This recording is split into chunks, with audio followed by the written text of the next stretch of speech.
Imagine being told you don't belong simply because of your age and the color of your skin. That's exactly what happened to 12-year-old Caleb and his 10-year-old sister Naomi Rivers at a busy airport gate. Despite holding legitimate first-class tickets, these two children were publicly humiliated, denied boarding, and isolated, all while hundreds of passengers watched in silence or disbelief. But what happens when the quiet dignity of two siblings meets the unstoppable power of their father? Malcolm Rivers, the chief air traffic controller for the entire Southeast region. This is more than just a story about injustice on a plane. It's about courage, resilience, and the fight against systemic bias that still lurks in the shadows of everyday life. How far will one family go to reclaim their dignity and demand fairness? And what happens when one phone call stops every flight in a nation's busiest airport? Join us as we dive deep into this emotional journey of love, strength, and justice. If you stand against discrimination and believe every person deserves respect, hit that subscribe button, like this video, share this story, and tell us where you're watching from in the comments. Let's begin. The jet bridge smelled faintly of coffee and recycled air. That strange mix you only notice when the world around you goes still. Caleb Rivers and his little sister Naomi stepped forward in line, their boarding passes held carefully in their hands like two precious tickets to a dream. They had been talking in low voices about the in-flight snacks, about whether they might get to see the cockpit before takeoff, about how their grandmother in Houston would react when she saw them step off the plane in their matching travel hoodies. That was when Evelyn Sharp's voice cut through the chatter like the snap of a cold wind. "Children like you don't board here." The sentence was so sharp, so sudden, that Naomi actually flinched. Caleb froze in place, his sneakers stopping mid-step on the thin gray carpet. Around them, a few passengers shifted, looking over with mild curiosity, but Evelyn's eyes were fixed solely on the two of them. Her tone wasn't just firm, it carried something else, a quiet dismissal wrapped in authority. Caleb blinked at her, unsure if he'd heard correctly. "Ma'am," he said, his voice soft, polite, the way his father had taught him to address adults. Evelyn took the boarding passes from his hand without asking and glanced down at them as if she were checking counterfeit bills. "First class?" she asked, raising one brow. "These can't be right." Naomi's hand tightened on her small blue camera, the one she took everywhere. "They are right," she said quickly, her voice higher than usual. "Our dad bought them for us." A sigh from behind them made Caleb glance over his shoulder. A man in a business suit was shaking his head. "Can't they just move them to the back?" he muttered to someone nearby. Caleb heard it. So did Naomi. She turned her head toward her brother, and in that look was the silent language they had shared all their lives. She was scared. He was already calculating how to protect her. Evelyn's mouth thinned into a line. "Step aside," she ordered. "We need to verify these." The line behind them stopped moving. A few people craned their necks to see what was going on. Somewhere down the jet bridge, a flight attendant was greeting passengers with practiced warmth. But here at the gate, the air was thick with a different kind of attention. "We can wait," Caleb said, trying to keep his voice steady. "But could we please call our father? He told us to." Evelyn's hand went up, palm out, cutting him off. "Not until we sort this out." Naomi looked down at her shoes, the laces she'd double-knotted herself that morning. She thought of the pancakes their father had made before they left, how he'd reminded them to stick together, how he'd kissed her forehead and told her she'd be sitting in seat 2B, right next to Caleb in 2A, so she could see out the window.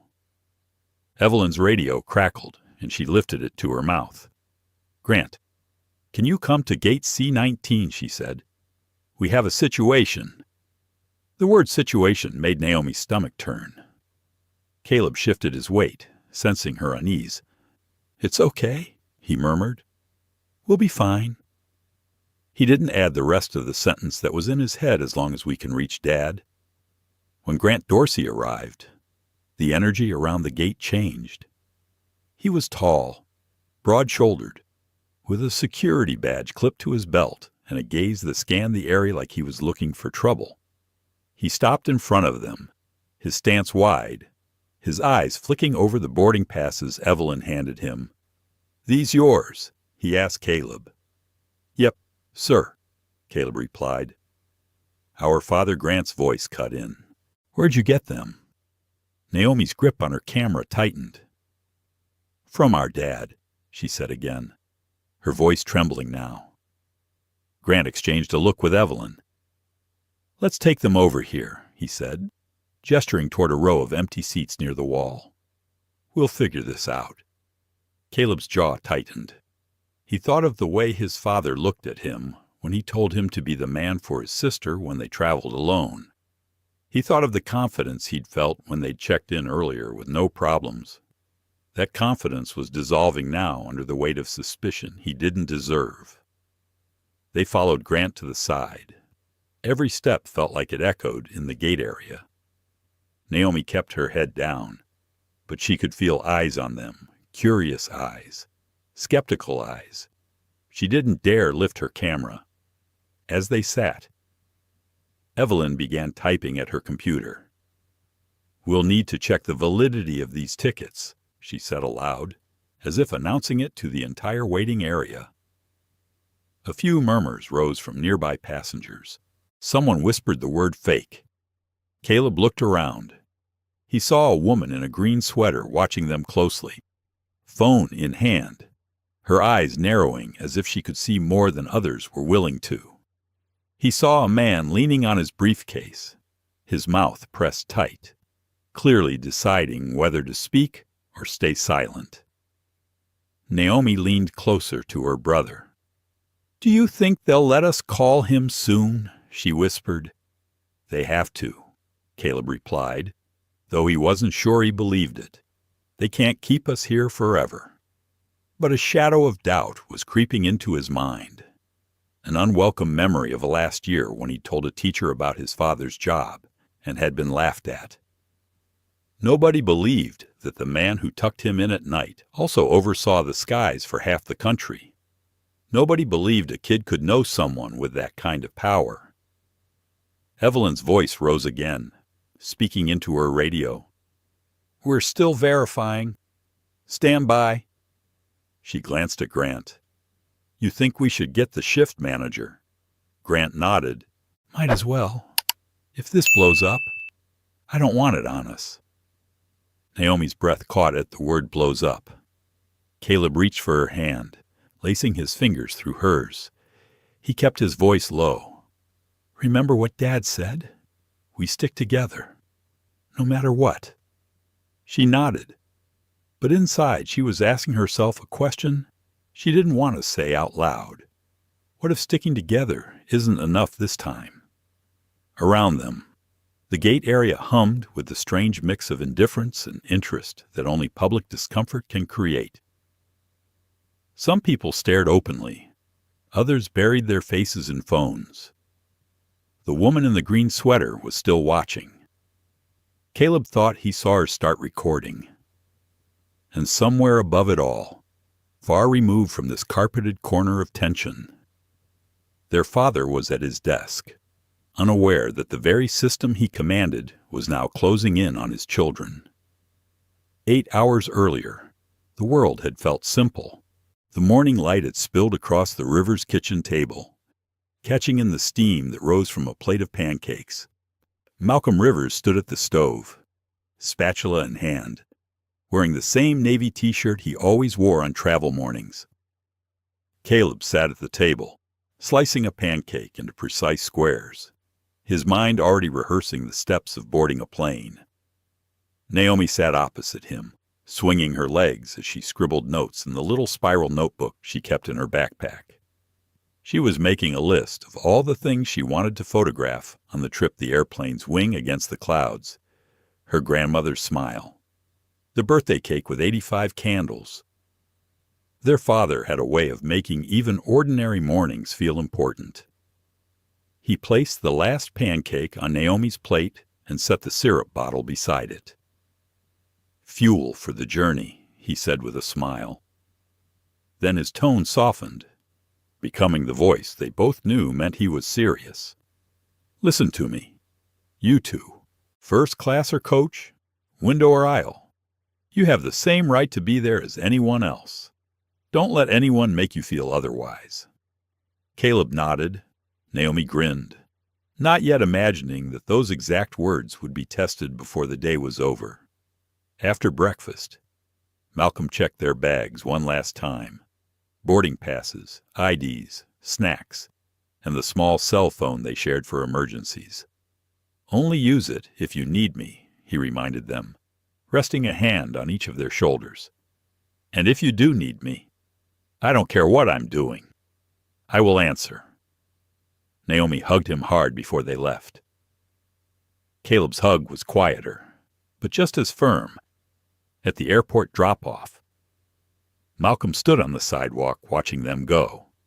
Two small figures pulling their rolling bags into the tide of travelers. They turned back once to wave, and he lifted a hand in return before disappearing into the stream of taxis. At check-in, everything went smoothly. The agent smiled, printed their bag tags, and even complimented Naomi's camera. They cleared security without a hitch. Caleb felt a small swell of pride. They were doing this. They were traveling on their own, just like grown-ups. When they found their gate, Naomi insisted on taking a picture of the big window view where the aircraft's nose was just visible. She chattered about how much legroom they would have, how she wanted to try sparkling water like she'd seen in movies. Nothing about those moments hinted at what was waiting for them at boarding. Now, sitting off to the side of the gate area under Evelyn Sharp's watchful eye, the morning felt like it belonged to another lifetime. Caleb could see the boarding line moving again without them, passengers scanning their phones, stepping through the jet bridge, disappearing toward the plane that should have been theirs. Naomi's notebook lay closed in her lap, her fingers resting on the cover without moving. She wasn't writing, wasn't taking pictures. She was holding still in that way she sometimes did when she was trying not to cry. Caleb's mind was split in two. One part replayed the moment Evelyn had said those words, the casual cruelty of them. The other part was calculating what to do next. Should he press again to call their father? Should he wait? Every minute they didn't speak to him was a minute the situation could get worse. But he also knew that pushing too hard could make Evelyn dig in deeper. She had that look one he had seen in teachers who never admitted they were wrong, even when the facts said otherwise. Naomi shifted in her seat, glancing toward Evelyn's counter. "Why is she looking at us like that?" she whispered. Caleb followed her gaze. Evelyn was typing, occasionally glancing their way. There was no warmth in her expression, just the tight focus of someone convinced they were right. Hank Dorsey stood nearby, his arms folded, eyes scanning the crowd. It was the stance of someone guarding a door, not welcoming travelers. "I don't know," Caleb said quietly, "but it's not about us. It's about her thinking she can decide who belongs." Naomi tilted her head. "Dad says nobody gets to decide that." "Exactly," Caleb replied, but his voice was low. His father's words were true, but the truth didn't always stop people from acting on their own prejudice. Over by the window, a mother with a toddler on her lap was watching. She met Caleb's eyes for a moment, then looked away. He wondered what she was thinking. Would she speak up if this were her child, or would she stay quiet?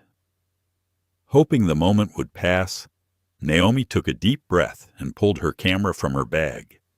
"I'm taking a picture," she said. "Of what?"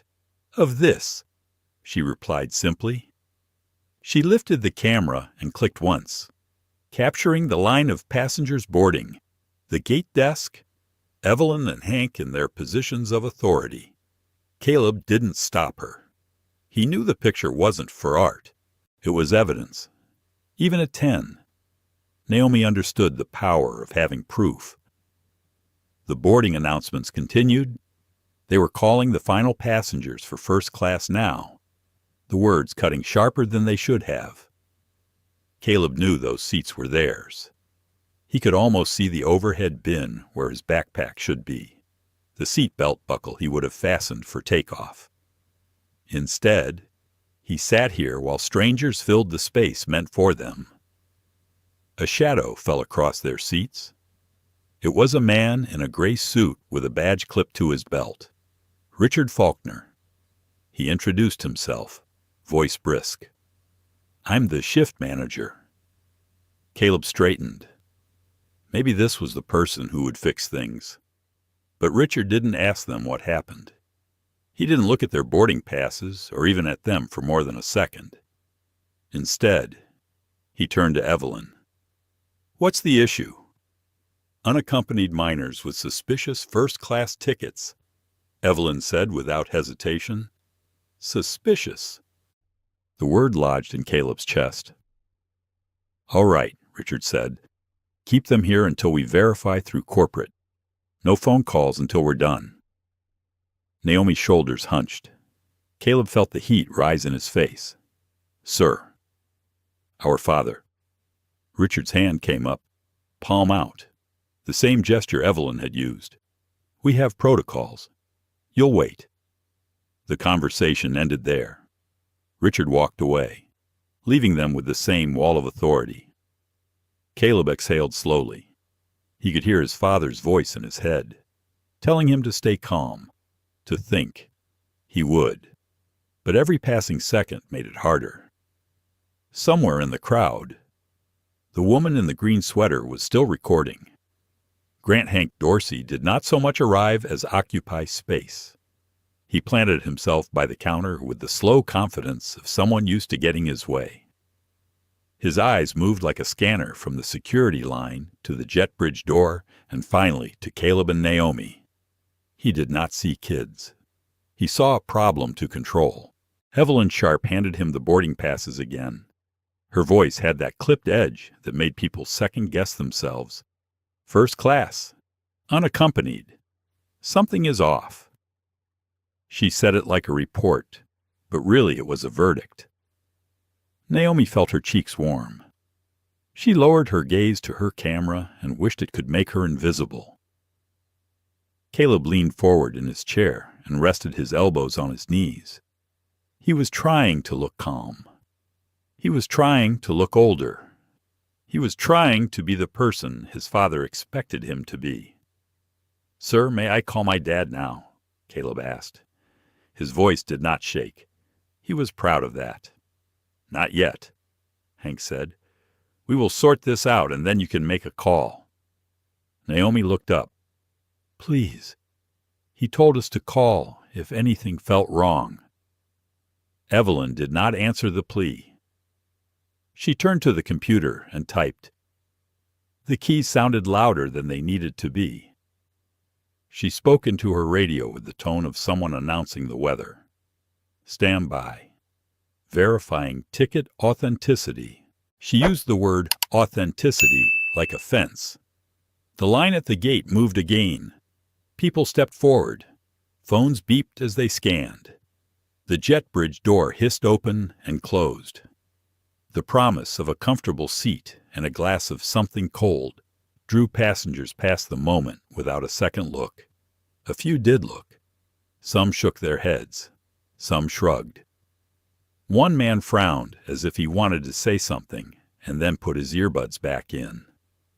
The woman in the green sweater stood now. She had moved closer without making a scene. She raised her phone and began to record with both hands. She was steady, intent. Naomi noticed.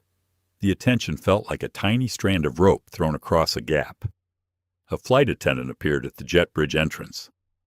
She wore the polished smile that belongs to service and the cool eyes that belong to judgment. Clara Voss. She leaned toward Evelyn as if sharing a secret. Her words were soft, but they traveled.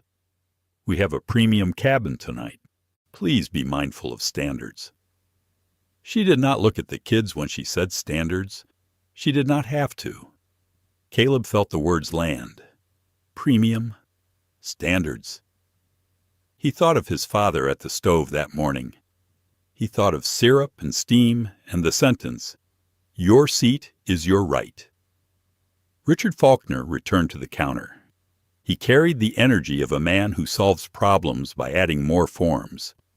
He took one look at the recording woman and another at Hank. "Keep them seated," he said. "I will escalate to corporate. If we need to reassign their seats, we will. Safety first." Safety. Naomi repeated the word in her head. It tasted strange. Safety was the seatbelt check. Safety was the captain saying, "Welcome aboard." Safety was not two adults keeping you from calling your dad. Caleb turned to Naomi. His voice dropped to a whisper, only she could hear. "I am going to ask one more time. If they say no, I will call anyway." She nodded. Her fingers found his sleeve and held on. "Okay." He stood. He used the courage that had been sitting coiled in his chest. "Sir," he said to Hank, "we are minors. You have our names. You have our tickets. Please allow us to make one call to our father. It will take 30 seconds. Hank did not blink. "Sit down," he said. "When we are finished, you can do as you are told." Caleb sat. The heat in his face turned into something else. A hard line formed behind his eyes. He heard in his head the laughter from last year when he told classmates what his father did for work. He heard the careful voice of a teacher who had suggested that he should avoid exaggeration. He heard the silence that follows disbelief. He made a decision. Naomi felt the decision happen. Twins are not the only ones who can speak without words. Siblings can too. She straightened her back. "Do we tell them?" Her eyes asked. "Not yet." His eyes answered. "Not them. Someone else." The last of the first-class passengers boarded. The announcement for general boarding echoed over the speaker with a crackle. The gate area thinned. The soundscape shifted. Luggage wheels. Murmurs. The slow drag of tired feet. A small boy tugged at his mother and pointed at Naomi's camera. He smiled. Naomi smiled back. It grounded her in a single human moment. She drew a breath and felt it travel all the way down. She opened her notebook and wrote one sentence. "We are not the problem." Evelyn typed again. Her voice rose just enough to carry. "Corporate is reviewing. Sit tight," she said. Then she added for Hank alone. "If anything looks off, we will call child services." The words were meant to sound routine. They sounded like a cliff edge. Naomi's hand stilled on the page. Caleb felt her grip tighten on his sleeve. The image of a different door flashed in his mind. A door that shuts from the outside. He swallowed hard. A man stepped forward from the row across the aisle. He had a calm face that held the kind of caution learned in boardrooms. Owen Patel. He spoke clearly, but not loudly. "Excuse me." He said to Evelyn, "I watched these children check in at the counter earlier." The agent complimented the girl on her camera. There were no issues with their documents. "You should let them call their father." Evelyn gave him the thin smile that people use when they believe they are being reasonable. "Sir, we appreciate your concern. Please return to your seat." Owen did not move. He looked at Hank. "If you are concerned about fraud, scan the QR code on the boarding pass and match it to the airline record, It takes 10 seconds. Richard inserted himself between the suggestion and the action. Procedures are in place. He said, "We will follow them." The woman in the green sweater lowered her phone for a moment. She stepped closer to Naomi and bent to the kid's level with a mother's softness. "My name is Isabel Torres. I am recording for transparency. I am on your side." Her eyes were kind and fierce at once. "Do you want me to call your father for you?" Caleb shook his head with gratitude that felt like a lump in his throat. "Thank you. We will be okay." He said it and then wondered if it was true. But he needed Naomi to hear it. Isabel straightened. She spoke louder now so others could hear. "These are children. Their tickets say first class. This is not safety. This is something else." A few passengers nodded. One woman said thank you. Another man glanced at Hank and then looked away. The air shifted again. The spell of silence cracked just a little. Clara checked her watch and whispered to Evelyn, "We need to push. We cannot delay the cabin for this." The phrase "for this" slid like ice. Evelyn nodded and reached for the microphone. "Attention at gate C19. We are experiencing a brief delay. Thank you for your patience." Her eyes returned to Caleb and Naomi as if the announcement were directed at them alone. Caleb felt a pulse in his temples. He pictured his father at a desk high above the carpet in plastic and fluorescent lights. He pictured a wall of radar screens. He pictured the small headset his father wore and the way his voice changed when he spoke into it. Calm, precise, final. He slid his hand into his backpack and closed his fingers around the small phone. He did not take it out yet. He looked at Naomi. She nodded once. The tiniest movement. A green light. Owen spoke again. "Manager, may I ask a simple question? Did you confirm who paid for the tickets?" Richard hesitated. He shifted his weight as if the floor had tilted a degree. "We are waiting on confirmation." "Then check the record," Owen said. "If the purchaser is a parent and the cards match the names on file, you have no grounds to detain them. You are creating a problem that does not exist." Hank stepped forward half a pace. His presence filled the space. "Sir," he said to Owen, "this is a security matter. Please return to your seat." Isabel lifted her phone higher. Her voice was steady. "What is the security threat? 2 children with valid boarding passes?" No answer came.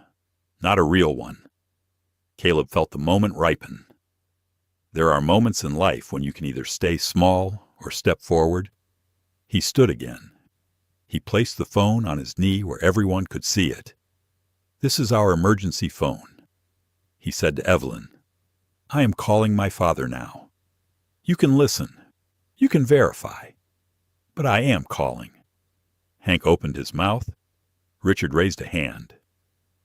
Evelyn leaned in as if she might snatch the phone away. 3 actions paused on the same beat. The general boarding announcement sounded again. Final call. The speaker crackled and then went quiet. The gate area held its breath. Caleb pressed the button. The screen lit.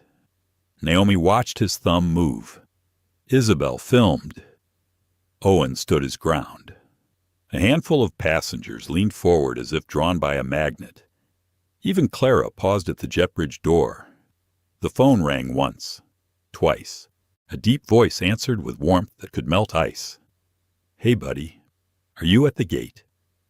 Naomi's eyes filled. Caleb let the sound steady him. "Yes, Dad," he said. "We need you." The room did not yet know what those words would mean. It would learn.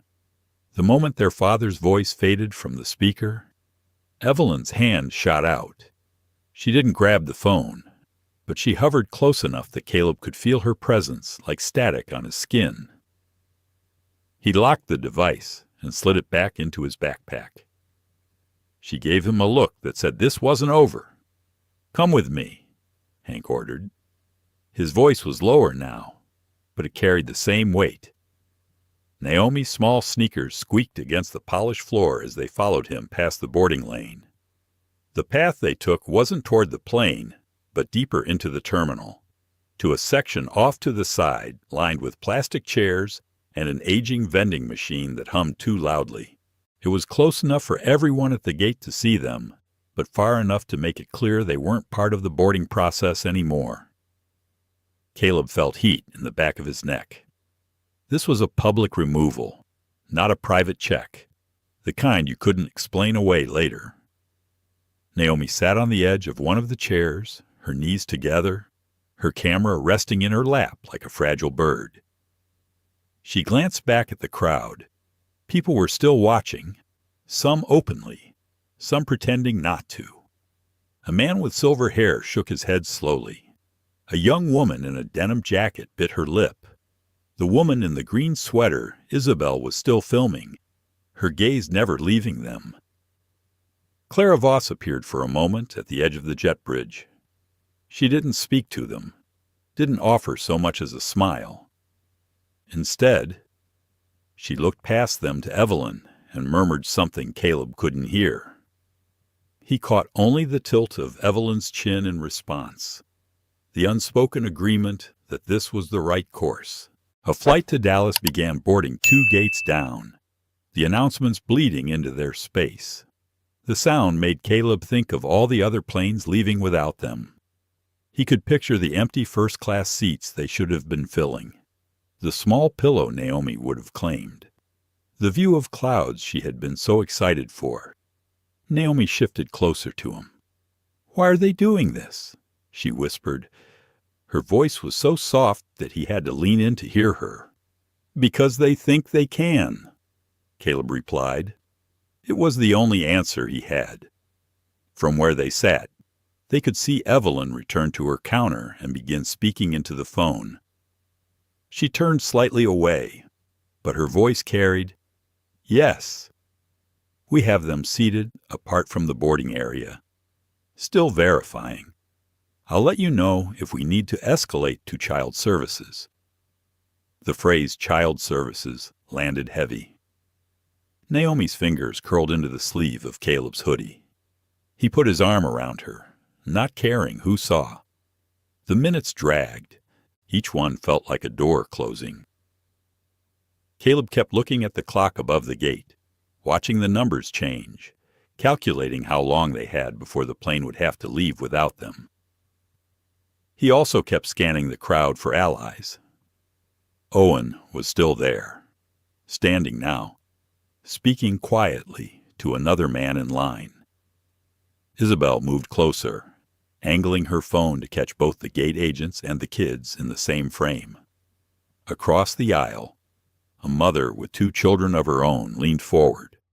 Her little boy stared openly at Caleb and Naomi, then tugged at his mother's sleeve. The mother hesitated, then stood and approached Hank. Caleb couldn't hear their words, but Hank's head shook once, firmly. The woman's shoulders slumped, and she retreated to her seat. Naomi's eyes followed her. Why didn't she help? "She tried," Caleb said. "It's hard to stand up to people in uniforms." Naomi thought about that for a moment, then reached into her backpack and pulled out her notebook. She began to write. Caleb didn't ask what. He just let the scratching of her pen be the only sound between them. Richard Faulkner came back to check on the situation, his expression the same as it had been before: impersonal, transactional. "Still waiting on confirmation from corporate," he said to Hank and Evelyn. "If it doesn't clear in the next 10, we'll have to reassign their seats." "They're not boarding today," Evelyn said flatly, as if the decision had already been made. Naomi's pen froze mid-sentence. Caleb straightened in his chair. "You can't decide that without talking to our dad," he said. His voice was steady, but inside he felt the tremor of risk. Richard's eyes flicked to him, then away. "Son, we have a process." "No," Caleb said, more firmly this time. "You have a choice, and you're making the wrong one." The air seemed to tighten. Hank stepped closer, a shadow falling across both kids. "Watch your tone," he said. From across the space, Isabel's voice rang out. "He's right. They have a parent. Call him. Let him speak." Her phone was still raised. She was broadcasting this moment to an audience they couldn't see. A few more passengers moved closer, murmuring to each other. Caleb caught pieces of their words ridiculous. Over the line. Why kids? But no one else stepped fully into the confrontation. Naomi closed her notebook and looked straight at Caleb. "What if we just told them?" she whispered. "They wouldn't believe us," he said automatically. Then, after a pause, "Not yet." From the counter, Evelyn called out, "Final boarding for Flight 272 to Houston." The words were like a gavel hitting wood. The boarding lane was empty now. All that was left was them, the gate agents, and the eyes of strangers. Richard spoke quietly to Hank, who nodded and moved toward the children. "All right," he said. "We're moving you to a different area until this is resolved." Where Caleb asked. "Doesn't matter," Hank said. "You'll be supervised." Naomi's grip on her camera tightened. Caleb rose slowly, making sure Naomi was right beside him. They walked back toward the main concourse, past rows of seated passengers, their bags at their feet. Conversations paused as they passed. Heads turned. Caleb could feel the weight of being watched, the silent commentary written in other people's eyes. It was not a long walk, but it felt endless. Naomi kept her head down, her hair falling like a curtain. Caleb kept his gaze forward, focusing on the rhythm of their steps, the solid presence of her hand in his. The space they were led to was nothing more than an alcove with 3 chairs and a low table stacked with old magazines. The air was cooler here, away from the press of the boarding area, but it was also lonelier. Hank gestured for them to sit. "I'll be right outside," he said. "Don't try to leave." As his footsteps faded, Naomi let out a long breath she didn't know she'd been holding. Caleb sat beside her, his knee bouncing. He looked at the phone in his backpack and thought about how far his father really was, just one call, and yet entirely out of reach. Naomi broke the silence first. "Do you think he knows something's wrong?" Yet Caleb shook his head. "Not unless Isabel or that other guy told someone. We need to tell him ourselves." They sat there for another stretch of minutes, the hum of the vending machine filling the space. Then, from somewhere back near the gate, a voice rose Isabel's again. This time it was sharper, urgent. "You're making a mistake," she called. Caleb's heart thumped. Maybe, just maybe. The tide was starting to turn. The murmur from the gate area carried all the way to the alcove where Caleb and Naomi sat. It was a mixture of boarding calls for other flights, rolling suitcases, and that underlying note of tension that comes when a crowd has witnessed something unfair. Every so often, Caleb thought he heard Isabel's voice rise above the rest, a clear thread cutting through the background noise. Naomi leaned her head against his shoulder. "Why won't they just call him?" she asked. "Because if they do, they'll have to admit they were wrong," Caleb said. He didn't raise his voice. The truth didn't need to be loud. The vending machine hummed behind them, its fluorescent light casting a faint glow on the floor. The chairs they sat on were hard, the kind that seemed designed to make you uncomfortable.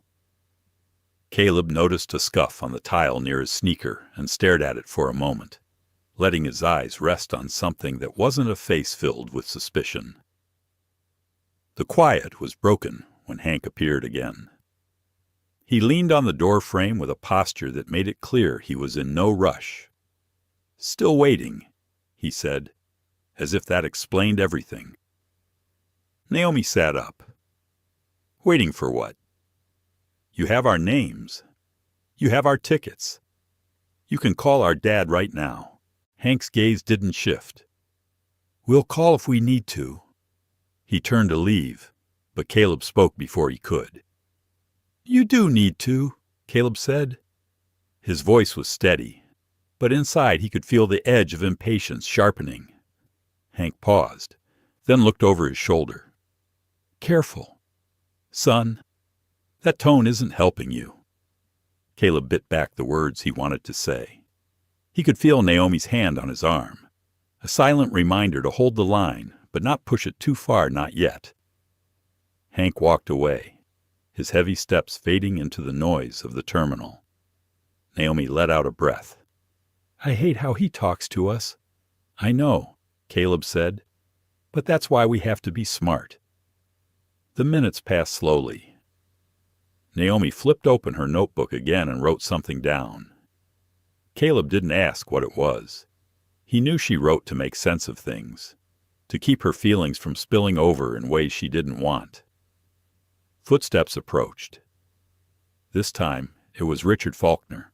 He had a tablet in hand and a pinched look on his face, the kind of expression people wear when they think they're being inconvenienced. "I've escalated this to corporate," Richard announced.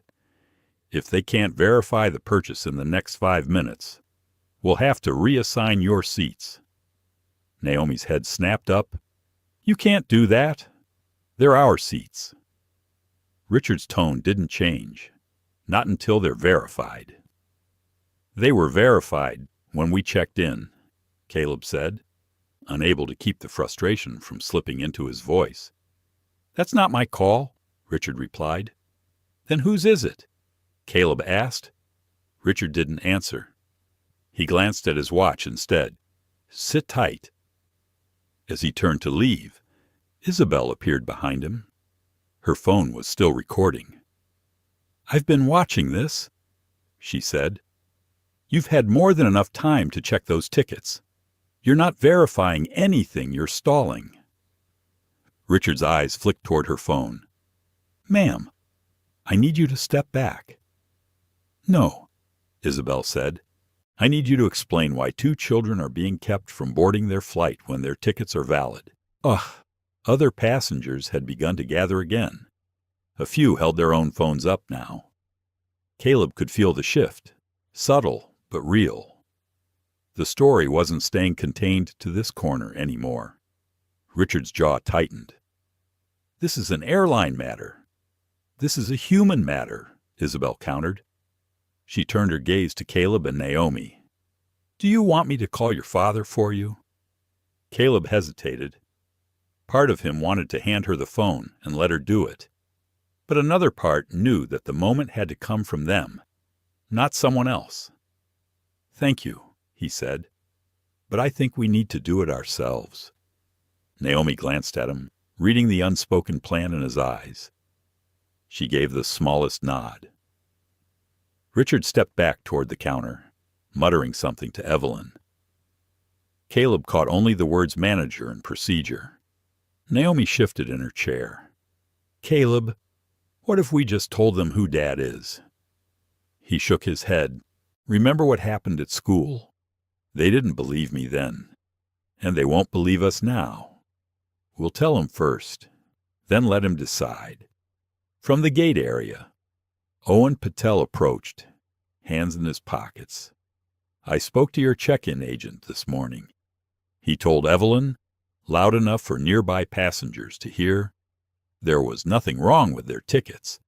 "Sir, please take your seat," Evelyn said. "I will when they're on the plane." Owen replied. The tension tightened like a rope being pulled from both ends. Naomi felt it in the air, in the way Evelyn's mouth pressed thin and Hank's arms folded tighter. She also felt something else, a flicker of momentum that hadn't been there before. Evelyn's radio crackled. She turned slightly away. listening to a voice Caleb couldn't make out. Then she said, "Copy that," and looked back at the children. "Corporate still hasn't cleared it. We'll be moving you to a separate holding area." Caleb stood. "We're not going anywhere else without calling our dad." Evelyn's eyes narrowed. "That's not your choice." "Yes, it is," Naomi said. Her voice was calm, but the set of her shoulders was firm. The crowd behind Isabella groaned. More passengers were filming now. Someone muttered, "Let them call." Another voice said, "This is ridiculous." Richard returned, his expression tighter than before. "Fine," he said. "One call. That's it." Naomi's heart kicked in her chest. She looked at Caleb, but he shook his head. "You talk to him first," he said quietly. "He'll want to hear your voice." She pulled the phone from the backpack, her fingers trembling slightly as she dialed. The ringtone sounded once, twice, and then his voice came through, warm and steady. "Hey, Princess, did you land already?" Naomi's throat tightened. "Daddy, they won't let us on the plane. They say our tickets are fake. They want to call child services. I'm scared." The warmth in Malcolm Rivers' voice cooled instantly, replaced by something controlled and precise. "Put your brother on the phone." Caleb took it. "Dad, they pulled us from the gate. We've been sitting here while they verify the tickets. They won't let us call you until now. People are recording." "Put the supervisor on the phone," Malcolm said. His tone left no room for hesitation. Caleb held out the phone toward Richard. "He wants to talk to you." Richard took it reluctantly. "This is Richard Faulkner, shift manager for This is Malcolm Rivers." His father interrupted. "Chief of Central Air Traffic Operations. You are detaining my children. Explain." Richard froze. His free hand went to his tie. "Sir, we're just following protocol. You have 30 seconds to put my children on that plane," Malcolm said. The hum of the vending machine seemed to fade. Everyone nearby went still. Naomi's eyes met Caleb's. She didn't smile, but the tightness in her chest loosened. They both knew the countdown had already started. The shift in the air was instant. The moment Malcolm Rivers stated who he was, it was as if the temperature in the room had dropped. Richard Faulkner held the phone like it had suddenly gained weight.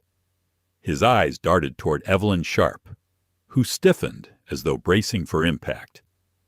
"I want you to listen very carefully," Malcolm said through the phone. His voice wasn't loud, but it carried the kind of authority that didn't need volume. "You will return my children's boarding passes to them. You will escort them back to the gate, and you will allow them to board. You have 25 seconds. Richard's mouth opened, but no words came out. Evelyn stepped forward, lowering her voice so others couldn't hear. "Sir, perhaps we should—" The sound from the phone cut her off. "Don't perhaps me. Do it." Passengers nearby had gone quiet. Phones hovered in midair, recording. Caleb could feel every pair of eyes in the space flicking between him, Naomi, and the gate agents. Naomi clutched her camera tighter. Her legs were bouncing under the chair, a nervous rhythm she couldn't stop. "Mr. Rivers." Richard tried again. "I understand you're upset, but we have procedures. You have 15 seconds, Malcolm interrupted, "or I will issue a ground stop at this airport. Every departure will halt until I say otherwise." There was no bravado in his tone. It was cold, certain, the way someone spoke when they knew the reach of their own power. Caleb watched the blood drain from Richard's face.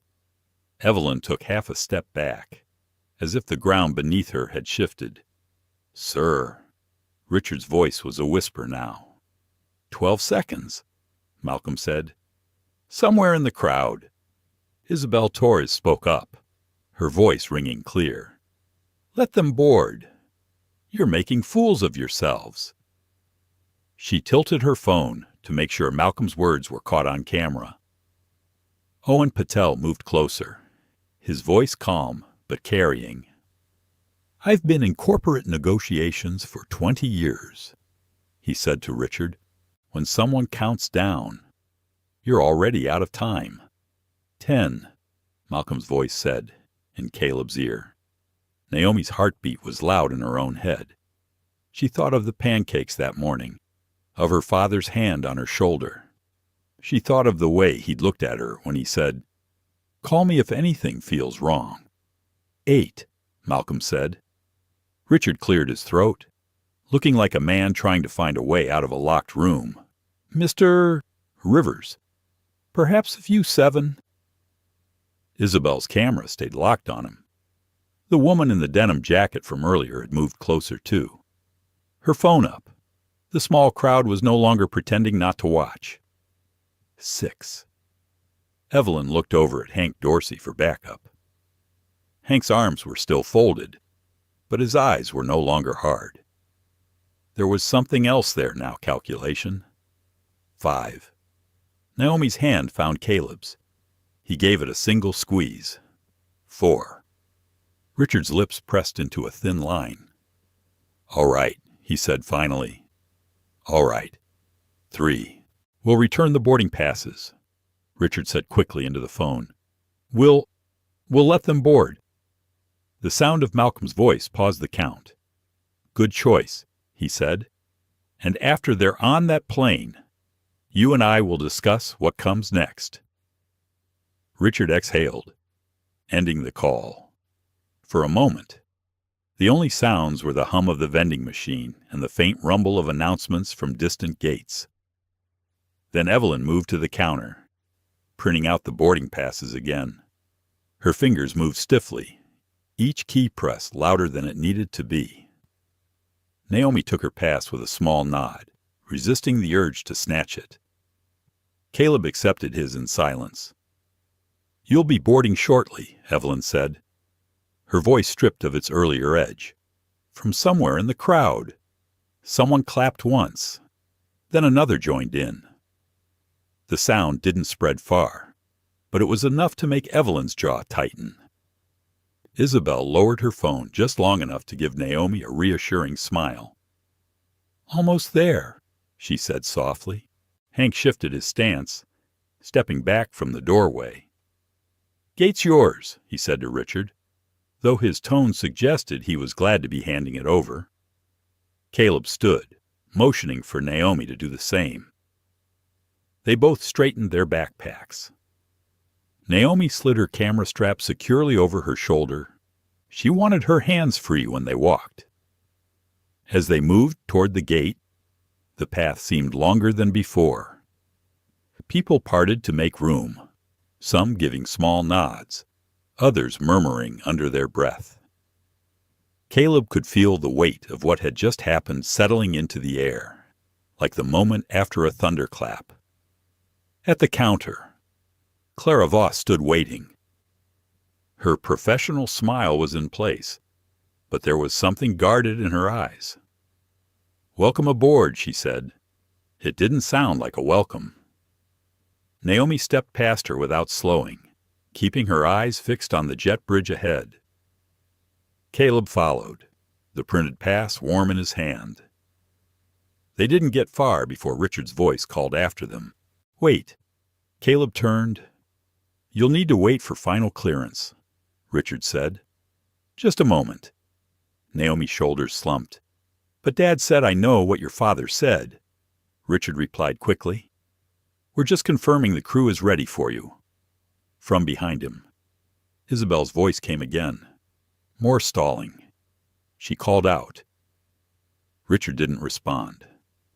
He turned back toward the counter, speaking quietly with Clara and Evelyn. Caleb caught only fragments policy. Timing. Make sure.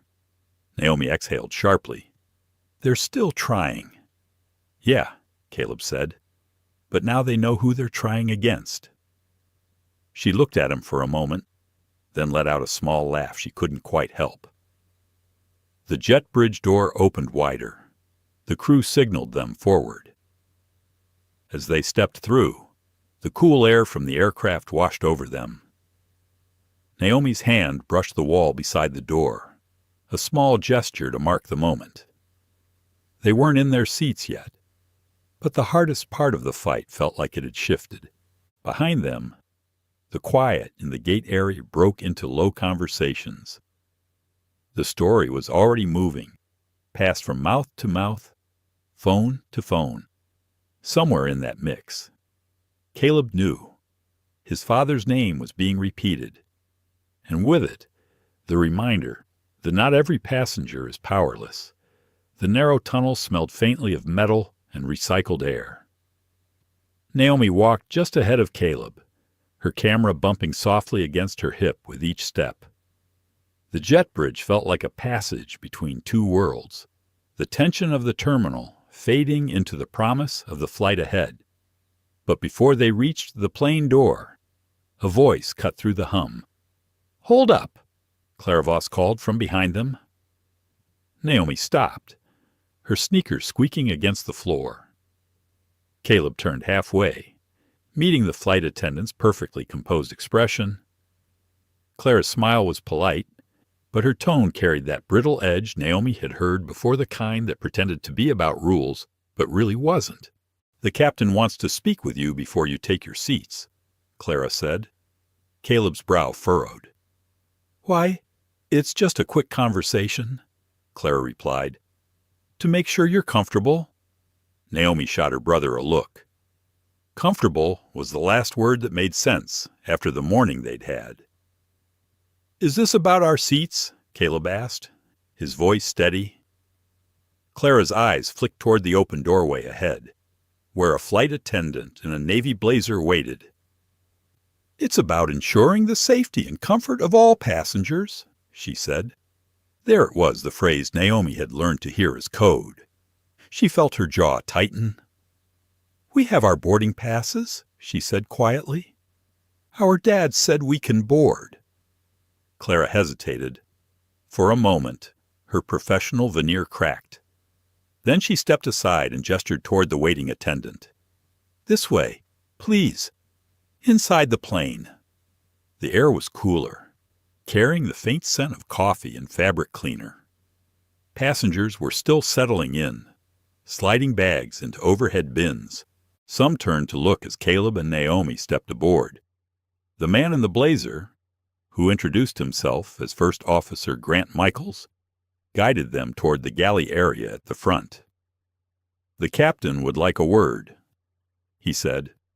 Captain Douglas Kane stood just inside the cockpit doorway, his hat tucked under one arm. His posture was rigid, his eyes sharp. "You're Malcolm Rivers' kids," he said, more a statement than a question. "Yes, sir," Caleb replied. "I've just been briefed on the situation," Kane continued. "Before we proceed, I need to ensure there won't be any disruptions." Naomi's eyes widened. "Disruptions? We were just trying to board." Kane's gaze was fixed on them. "I'm aware, but there are procedures. When passengers become the focus of an incident, it can change the dynamic on board. I'm responsible for that dynamic." "Sir," Caleb said, his voice quieter now but still steady.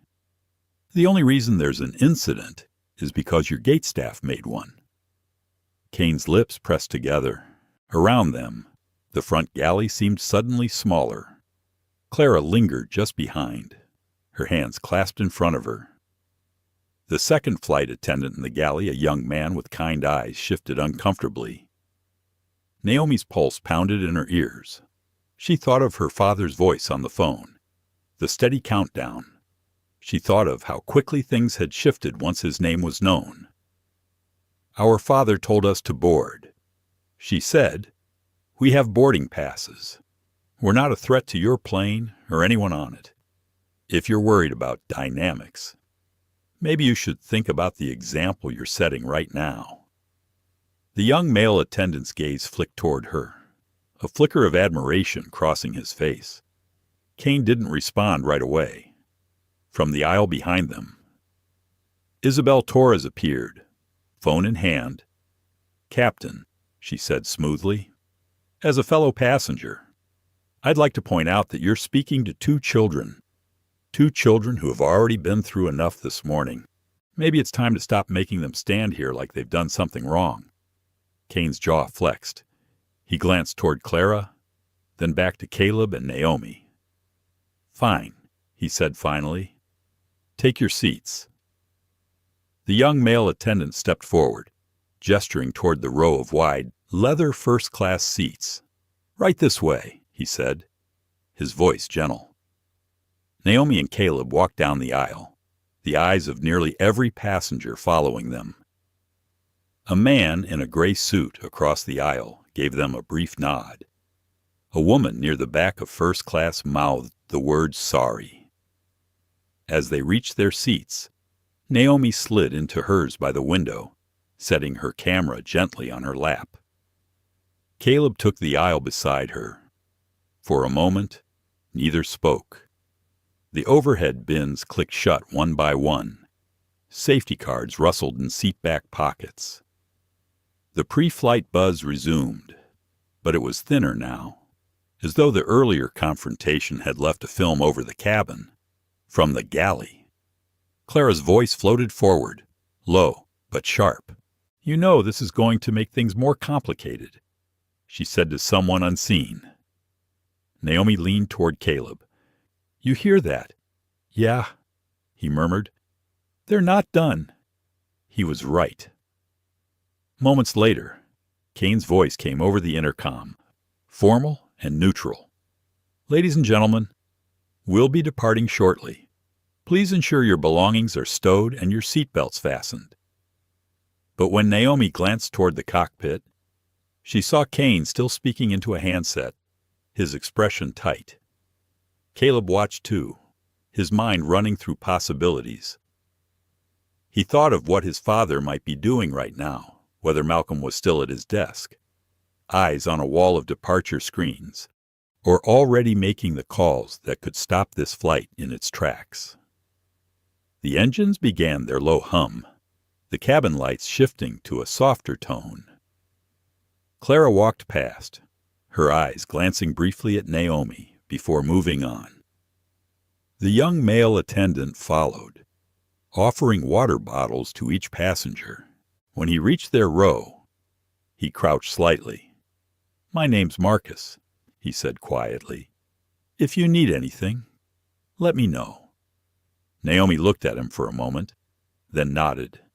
"Thank you." He gave a small smile before moving on. As the plane began to push back from the gate, Naomi's grip tightened on the armrest. Caleb glanced out the window, watching the terminal slide away. But just before the aircraft turned toward the taxiway, there was a sudden jolt. The movement stopped. The intercom crackled again. "Ladies and gentlemen, please remain seated. We are awaiting a message from ground control." Naomi's eyes darted to Caleb's. "You think?" Caleb didn't answer right away, but in the pit of his stomach, he knew. Their father had made the call. The engines idled, the hum now a background to the silence that filled the cabin. Somewhere up front, the captain was listening to someone with far more authority than him. And for the first time that morning, Caleb felt the smallest spark of relief. Whatever happened next, they weren't alone in this fight. The engine still rumbled under the floor, but the plane was motionless. Naomi felt every second stretch, the weight of anticipation making her chest tight. Caleb's gaze stayed fixed on the aisle, as though the answer to what was happening might appear there first. From the cockpit, Captain Kane stepped into the galley, speaking in a low voice to Clara Voss.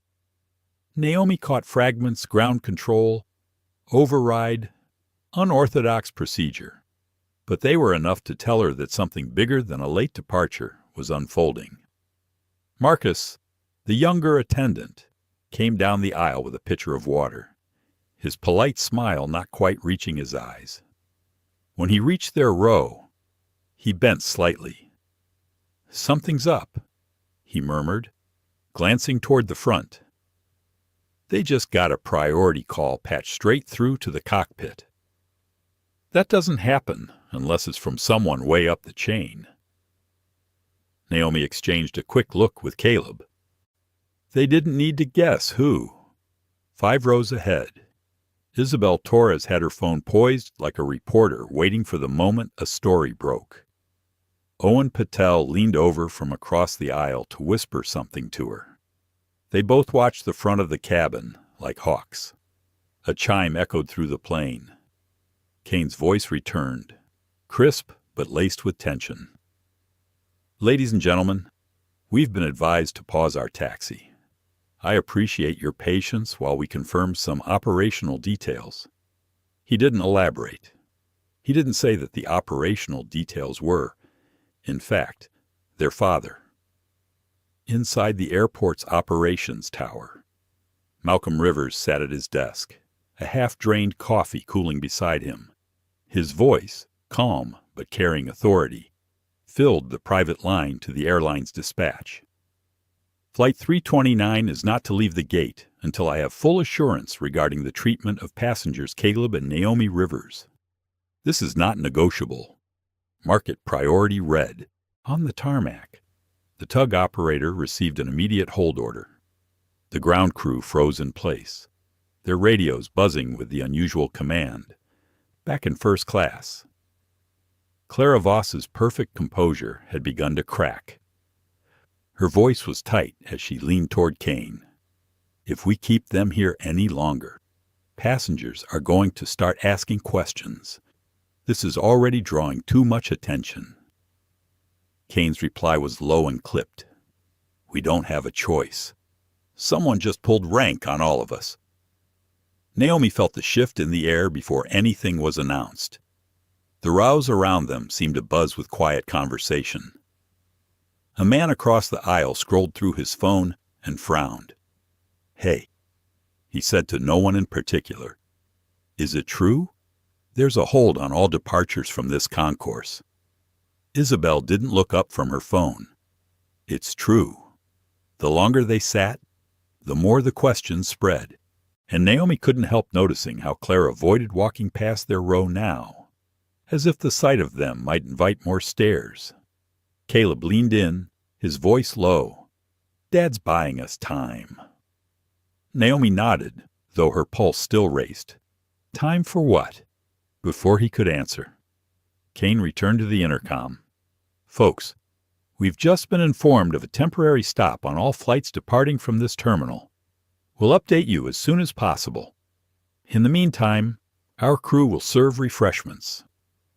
Marcus moved quickly, distributing drinks, but his path was interrupted when Isabel raised her hand. "Excuse me, Captain," she called toward the front. "Could you clarify if this stop is related to passenger safety?" Kane hesitated, his eyes briefly meeting hers. "It's operational," he said finally. "That's a no," Isabel said under her breath, loud enough for nearby passengers to hear. From row 5, a woman in business attire spoke up. "If this is about those 2 kids, maybe the airline should explain why we were ready to leave without them in the first place." The murmur in the cabin grew louder. Caleb shifted in his seat, feeling the support ripple, small but steady. Naomi kept her eyes on Kane, who was already retreating toward the cockpit. Inside, Kane closed the door and leaned against it. "Dispatch says the hold came from the top of Central Traffic Operations. They're not releasing us until they get confirmation from the passenger's father." First Officer Michael swiveled in his seat. "So we're stuck until he gives the all-clear." "Not just us," Kane said grimly. "The entire departure schedule from this wing." Back in the cabin, Naomi's phone buzzed with a message from an unknown number. She glanced at Caleb before unlocking it. The text was short. "Sit tight. It's handled." Her throat tightened. "It's Dad," she whispered. Caleb's shoulders eased slightly, but he didn't smile. Handled doesn't mean over. They didn't have to wait long to see what he meant. 10 minutes later, the jet bridge door reopened. A man in a dark airport operations jacket stepped aboard, flashing an ID badge. He walked straight to Kane and handed him a sealed envelope. Kane opened it, scanned the contents, then looked toward Caleb and Naomi. "Mr. Rivers has requested an in-person confirmation before this flight departs," he announced. The cabin went silent.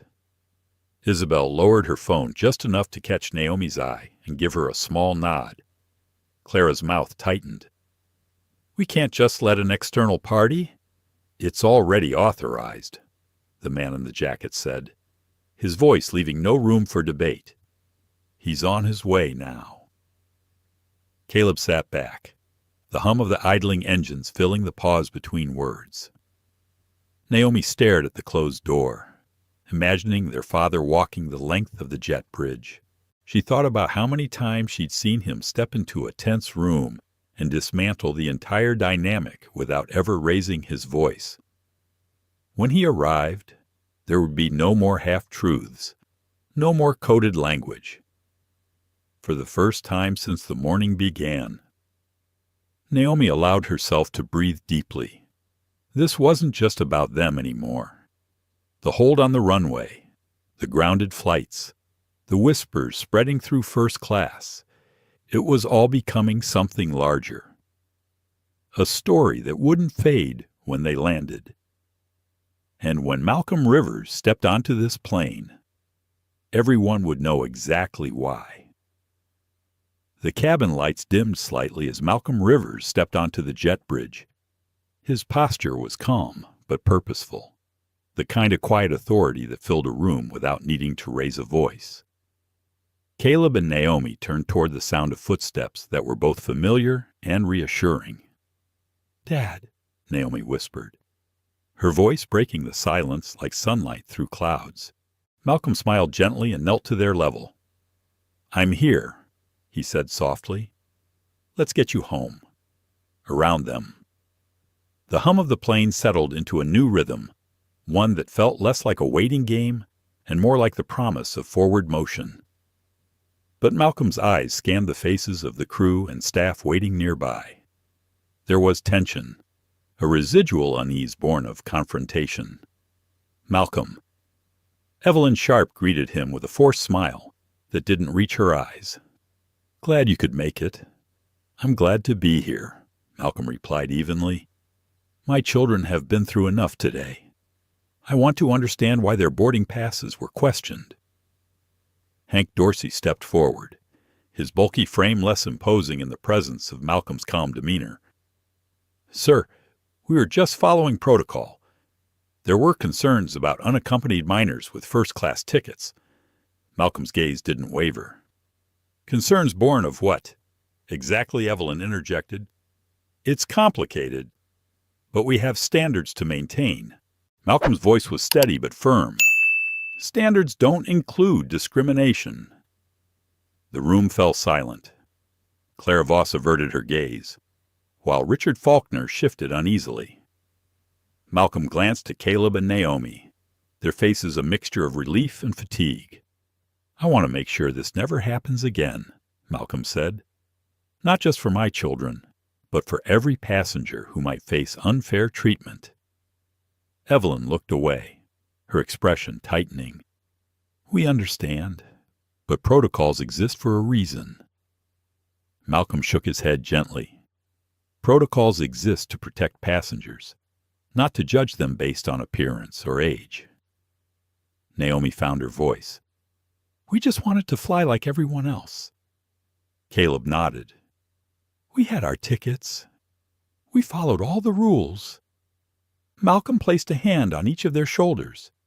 "And you will continue to do so, without fear or hesitation." The tension in the room began to shift, softened by the honesty and quiet strength in their words. Captain Douglas Kane approached, Mr. Rivers, with your permission, I'd like to assure you that your children will be treated with the utmost care on this flight. Malcolm inclined his head. Thank you, Captain. Clara stepped forward, her voice quieter now. I apologize for any distress caused. It was not our intention to make your children feel unwelcome. Malcolm regarded her thoughtfully. Intentions matter less than impact. Let's focus on preventing this from happening again. As the final boarding call echoed through the cabin, Caleb and Naomi settled into their seats. The familiar hum of the plane preparing for takeoff filled the space with a sense of normalcy they hadn't felt all day. Malcolm stayed near the front, watching over them like a silent guardian. Passengers around them exchanged looks, some filled with sympathy, others with a newfound respect.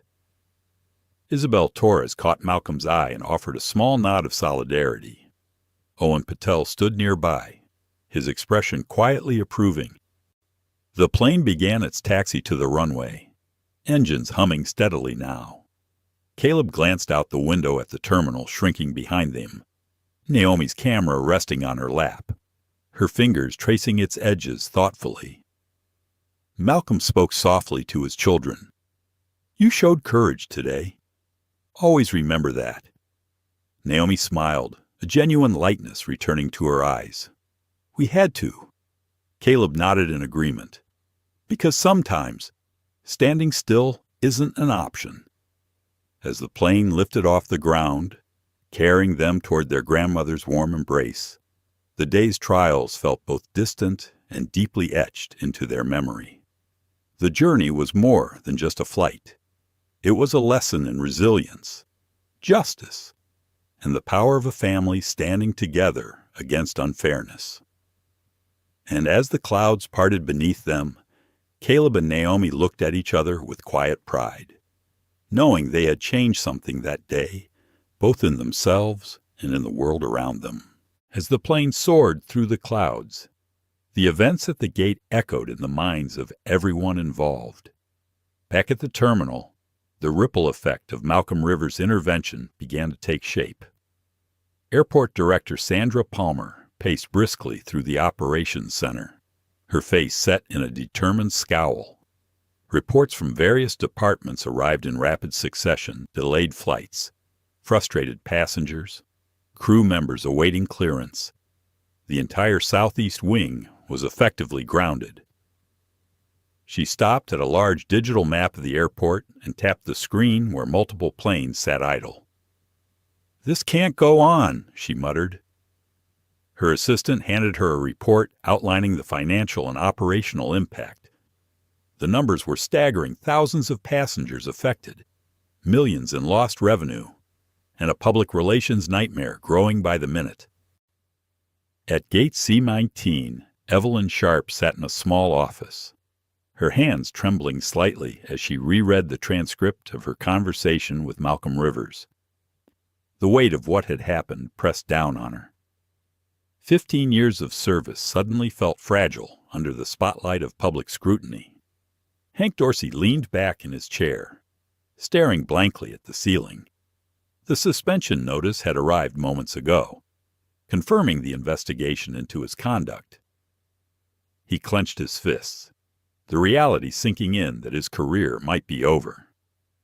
Meanwhile, Caleb and Naomi sat beside their grandmother in a sunlit Houston apartment. The comfort of familiar surroundings did little to erase the memories of the airport ordeal.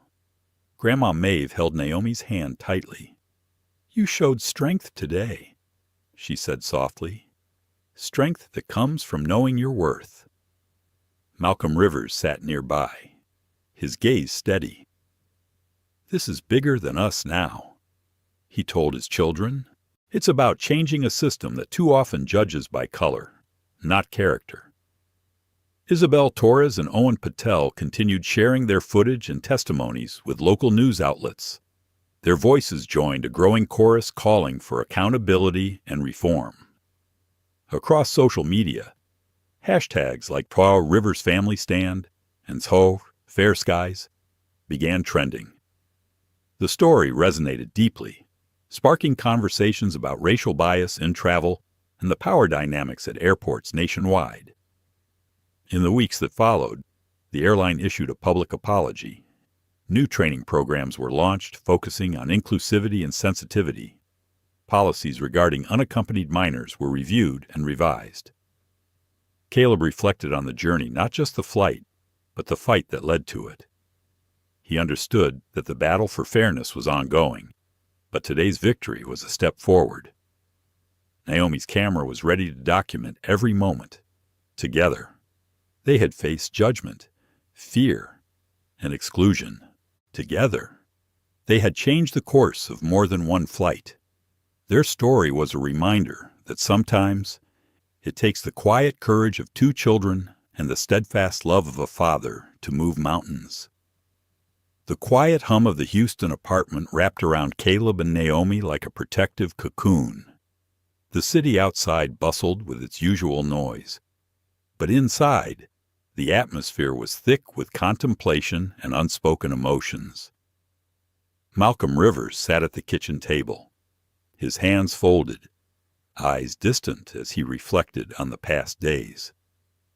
The magnitude of what had unfolded weighed on him, not just the incident itself, but the systemic issues it revealed. He was a man accustomed to control, to managing chaos with precision, but the rawness of his children's experience pierced through every protocol he had ever relied upon. "Dad," Caleb said softly, breaking the silence, "do you think it will really change anything?" Malcolm looked up, his gaze steady and sincere. "Change takes time, son, but every fight for fairness begins with one step, one voice, one act of courage. What you and Naomi did was that first step." Naomi, perched on the windowsill, clutched her camera close. "I want to keep telling stories," she said quietly. "Not just ours, but other people's, so no one else feels invisible." Her words sparked a small smile from her grandfather, who had come in to join them. Grandma Maeve's eyes shone with pride and a touch of wistfulness. "You remind me of your grandmother," she said. "She believed stories could change hearts and open doors." Outside, news reports chronicled the ripple effect. Airport officials across the country announced reviews of their own policies. Activists cited the Rivers family story and calls for equitable treatment at all levels of air travel. Social media campaigns amplified voices long unheard, creating pressure on airlines to adopt transparency and accountability. Isabel Torres and Owen Patel continued their advocacy, coordinating with local organizations to support travelers who had faced similar discrimination. Their initial recordings had blossomed into a broader movement, one fueled by empathy and a collective demand for respect.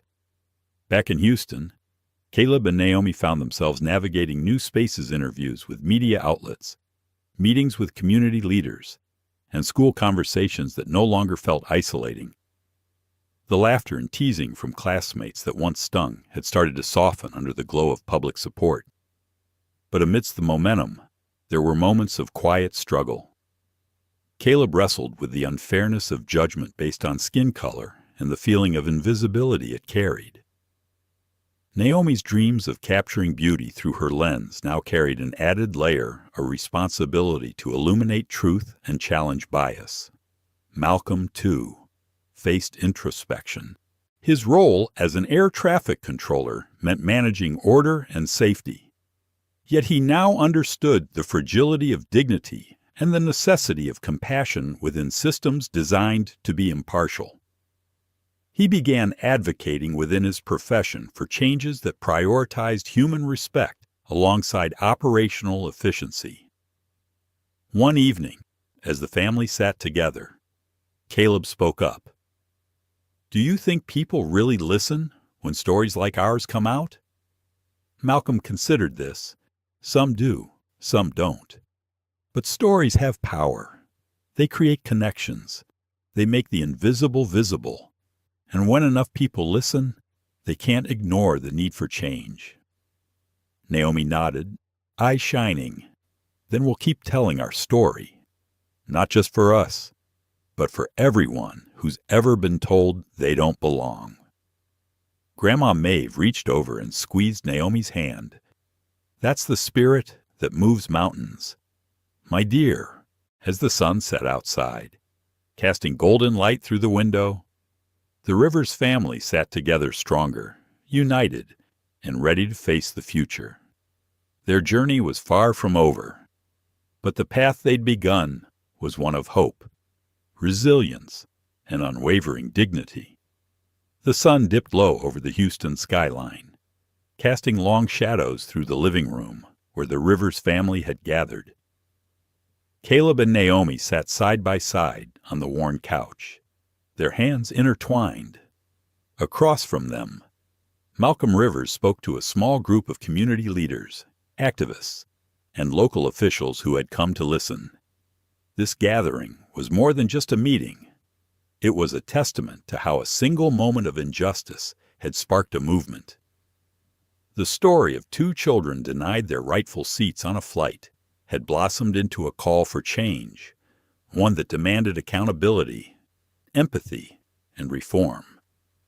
Malcolm's voice was steady, but filled with passion. What happened to Caleb and Naomi was not an isolated incident. It was the product of systems that too often judge people by the color of their skin instead of the content of their character. But today, we are here to change that. The room filled with nods and murmurs of agreement. Isabel Torres and Owen Patel stood nearby, their faces proud yet humble, knowing they had helped amplify voices that needed to be heard. Naomi, camera resting on her lap, glanced at Caleb. They had come so far from that tense morning at the airport gate. Their journey had been painful, but it had also been powerful. Caleb stood and addressed the room with the quiet courage that had defined him all along. Every child deserves to be treated with dignity. Every family deserves to travel without fear of judgment or discrimination. We are here to make sure that happens. The community leaders listened intently, inspired by the resilience of two young voices that carried the weight of so many untold stories. Later that evening, Malcolm sat with his children by the window, watching the city lights flicker. Change won't come overnight, he said softly, but with each conversation, each action, we're moving closer. Naomi looked up, eyes bright, and we'll keep telling our story, so no one forgets. Caleb smiled, the kind of smile that held hope and determination, because standing still is not an option. Outside, planes continued to take off and land, carrying passengers to destinations near and far. But for the Rivers family and those who stood with them, the journey was about justice, dignity, and the unyielding belief that every person belongs no matter where they sit on a plane or in society. Their flight had been delayed, but their mission had taken off. The story of Caleb and Naomi Rivers reminds us all of the power of quiet courage in the face of unfairness.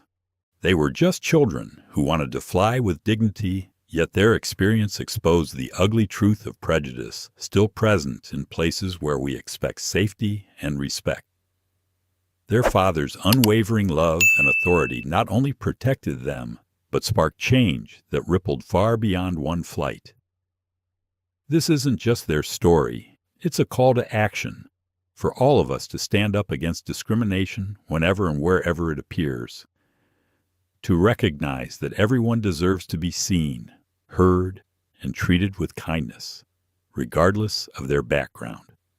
If this story moved you, if it made you pause and reflect, please like this video, share it widely to raise awareness, and subscribe to our channel for more powerful stories of justice and hope.